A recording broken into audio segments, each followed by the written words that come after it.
Necesita trascendencia y pacificación frente al enfrentamiento y la hostilidad que permanentemente nos quieren imponer. Y ayer aquí en el Congreso asistimos a un acontecimiento histórico donde por primera vez el Papa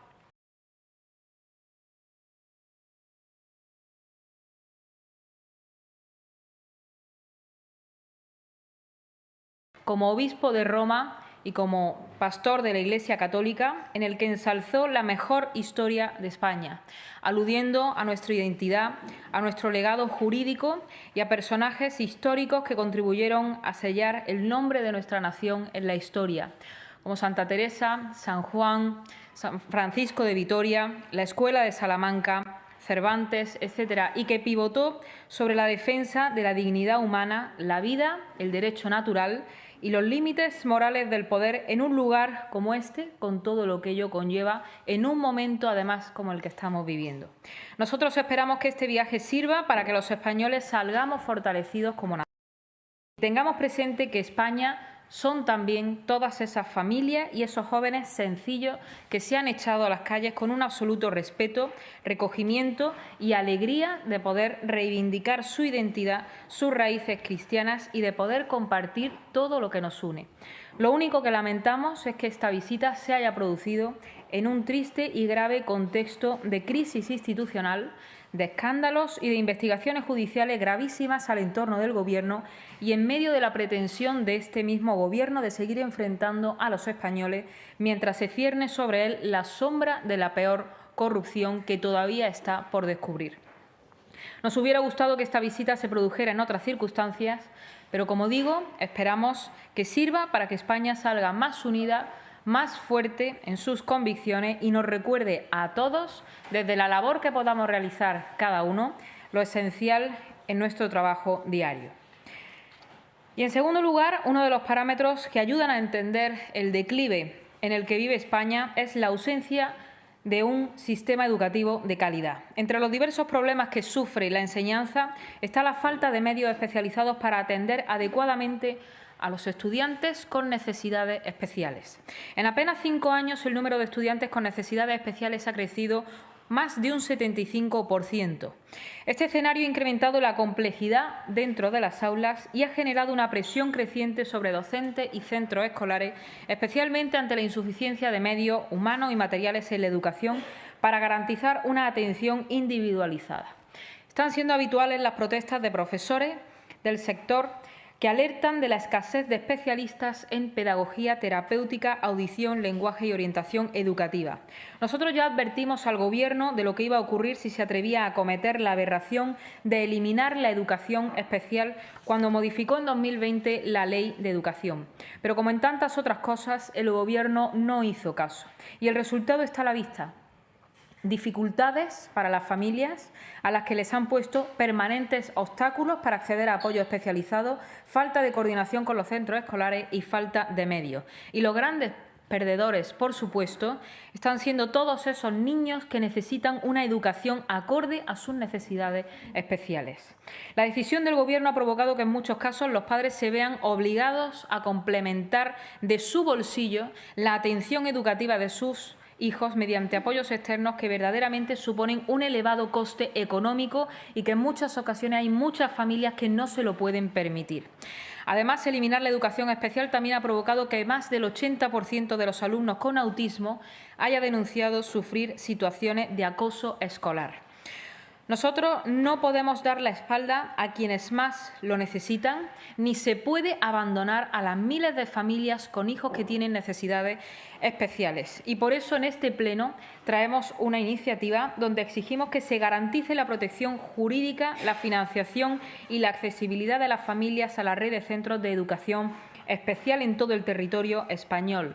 Pedimos que se elimine la disposición normativa que ha acabado con los centros de educación especial, que se garantice una dotación económica suficiente que permite la contratación de profesionales de apoyo educativo para garantizar una respuesta adecuada a las necesidades del alumnado, proceder a una reducción de las ratios en las aulas con presencia de alumnado con necesidades específicas para que se pueda favorecer una atención individualizada y la elaboración de un Plan Nacional de Prevención de Acoso Escolar que contemple medidas específicas para la protección de los alumnos con trastorno del espectro autista y otros trastornos o necesidades especiales que requieran una atención diferenciada.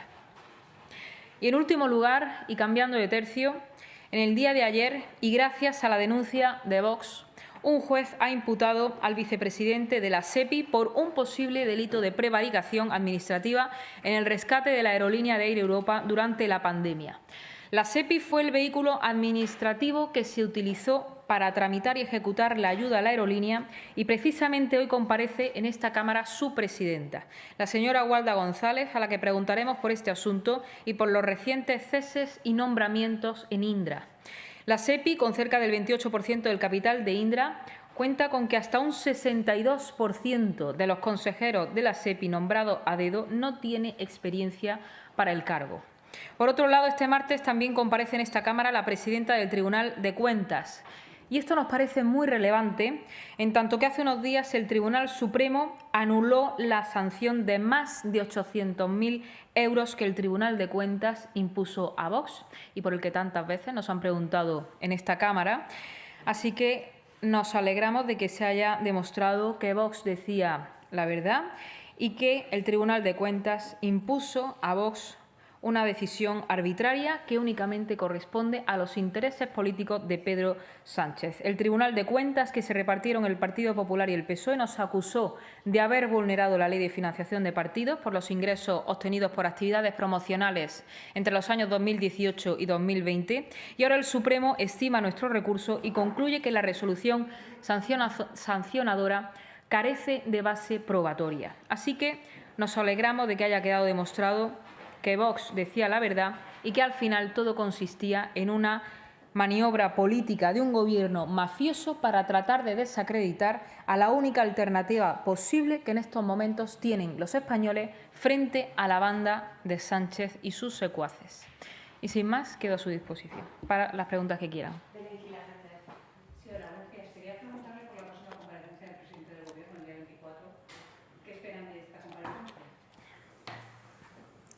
Bueno, esperamos lo mismo que venimos viendo durante todas las comparecencias que ha llevado a cabo el presidente del Gobierno, en esa huida hacia adelante, con más mentiras, más embustes, más demagogia, todo para tratar de tapar su corrupción, como si aquí no hubiera pasado absolutamente nada, como si las personas que están imputadas en estos momentos o en la cárcel no hubieran sido las personas que auparon a Sánchez al poder, como si no hubieran sido las personas que forman parte del círculo familiar más íntimo del presidente del Gobierno y como si no se hubieran dedicado durante toda la legislatura, también la anterior, a cometer todo tipo de atrocidades, a corromperse y a blindarse ante esa corrupción por medio de reformas legislativas que lo único que buscaban y que ahora sabemos a ciencia cierta era amordazar a los jueces, quitarle cada vez más competencias a la Guardia Civil, subordinarla a una Fiscalía General del Estado absolutamente politizada y como si los españoles no estuvieran sufriendo en sus propias carnes la decadencia económica en la que nos ha sumido este país, este Gobierno, y los españoles pues bueno, ven cómo cada vez viven peor, a pesar de que el Gobierno insiste en esa cuenta de resultados que dice que no puede opacar la corrupción de unos pocos. No es la corrupción de unos pocos, es la corrupción de lo que parece ser una organización criminal que se ha dedicado a detentar el poder desde la Moncloa y a ejercerlo contra los españoles.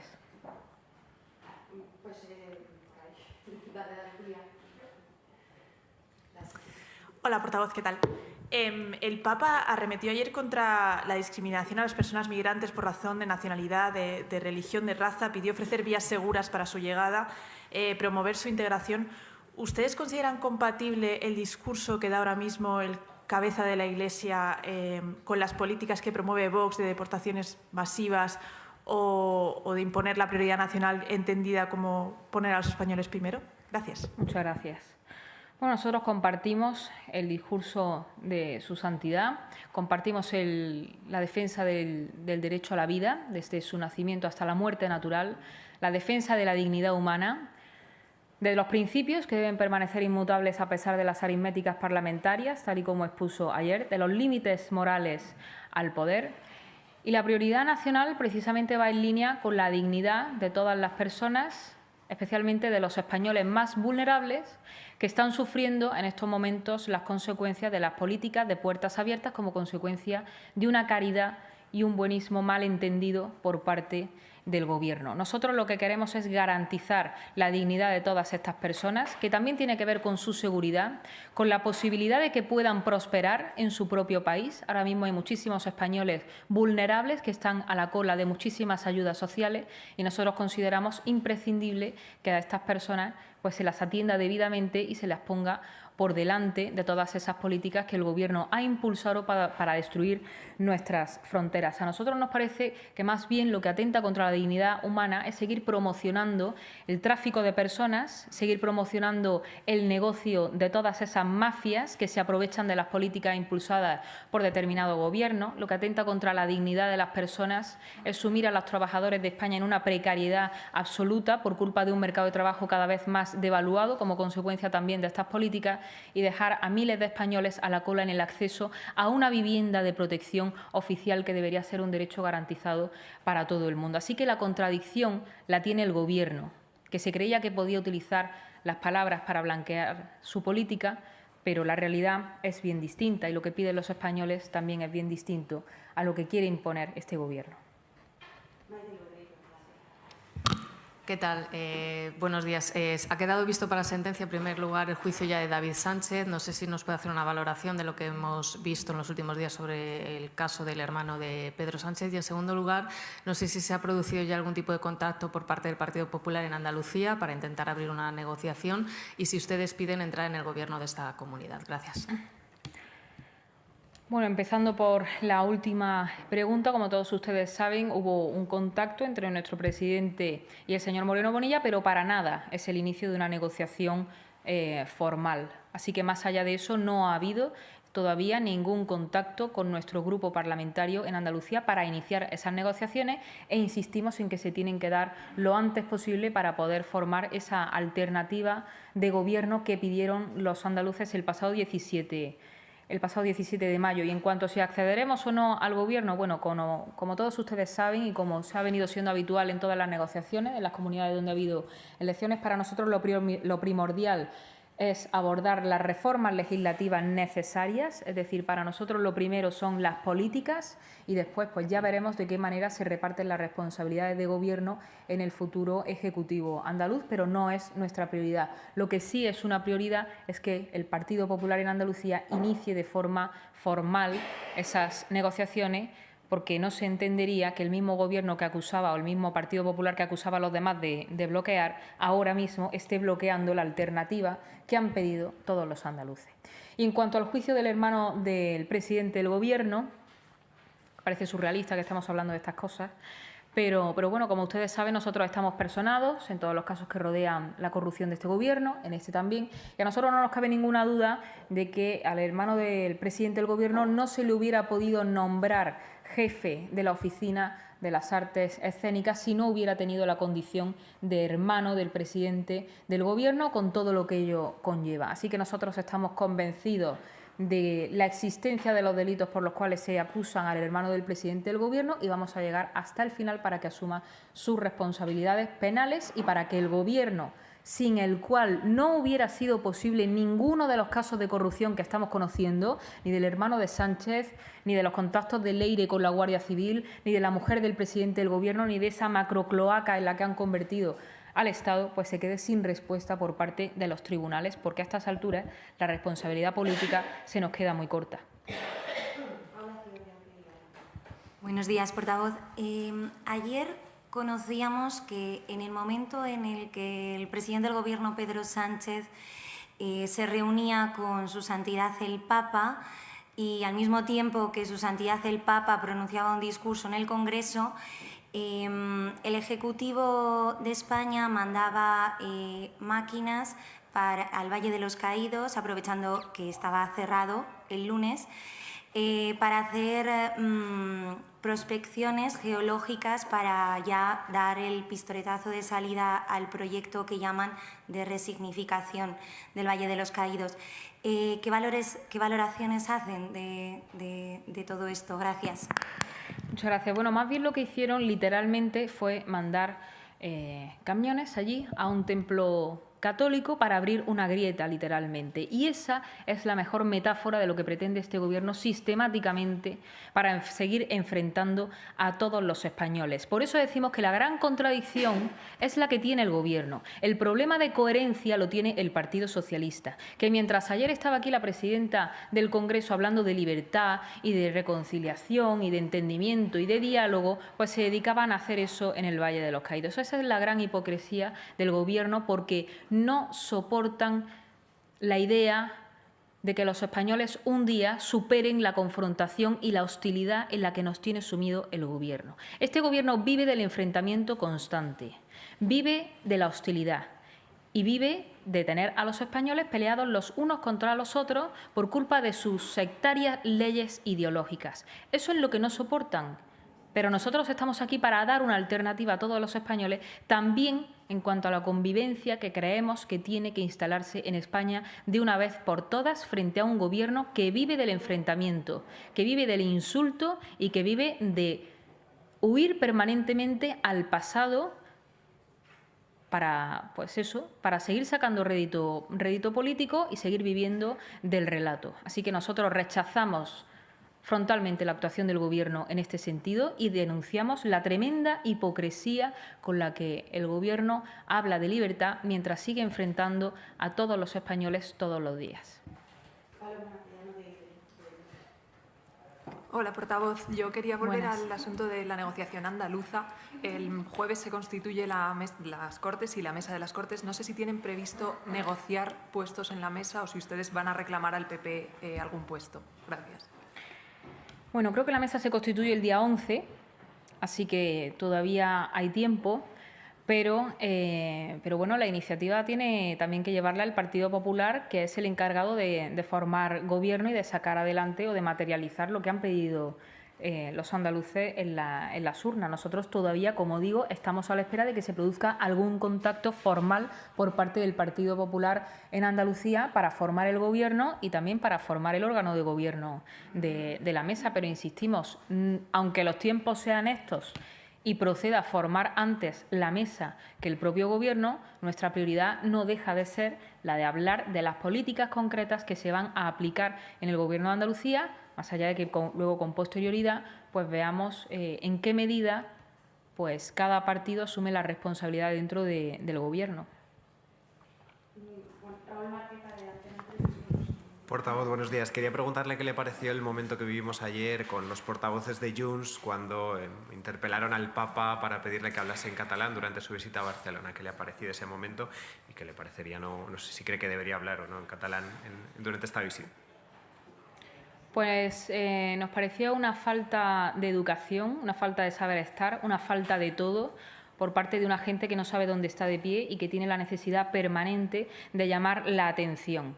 A eso es a lo que se dedica el partido separatista, golpista de Junts, que vive de extorsionar a todos los españoles y que vive de sacar al Gobierno de España todo lo posible para mantenerlos a ellos en el poder y seguir convirtiéndonos a todos los españoles en moneda de cambio para seguir financiando su negocio separatista, seguir enfrentando a los españoles. Así que mejor hubieran estado en su casa, porque si no les gusta, pues la verdad que hubiéramos estado bastante mejor. Portavoz, ¿qué tal? Muy buenos días. Quería preguntarle cómo vivió usted ese aplauso que duró 7 minutos. Dicen los más veteranos que aquí en el Congreso no se recuerda un aplauso tan largo y tan intenso. ¿Usted cree que esos 7 minutos están justificados? Y quería preguntarle también... Por supuesto que sí. Quería preguntarle también por las críticas que hizo el Papa a sus señorías por la polarización. Parece como si les estuviera a ustedes echando una pequeña bronca sobre la polarización. Llegó a decir el Papa que, lo voy a leer, la firmeza no exige desprecio y la discrepancia no conlleva humillación. No sé si ustedes se dan por aludidos. No sé si ustedes creen que tendrían que mejorar algo con respecto a estos conceptos, a la polarización, al desprecio unida a la firmeza o a la discrepancia unida a la humillación. ¿O a quién cree que se dirigió el Papa? Gracias. Bueno, yo creo que las palabras del Papa nos interpelan a todos, evidentemente. A mí me gustaría saber si esa misma pregunta se la van a hacer al Gobierno. o al Partido Socialista, que son quienes insultan permanentemente, ¿no? Yo creo que las palabras del Papa van dirigidas a todo el mundo y el que quiera entender, pues que entienda. No sé muy bien a dónde quiere llegar con esa pregunta, pero...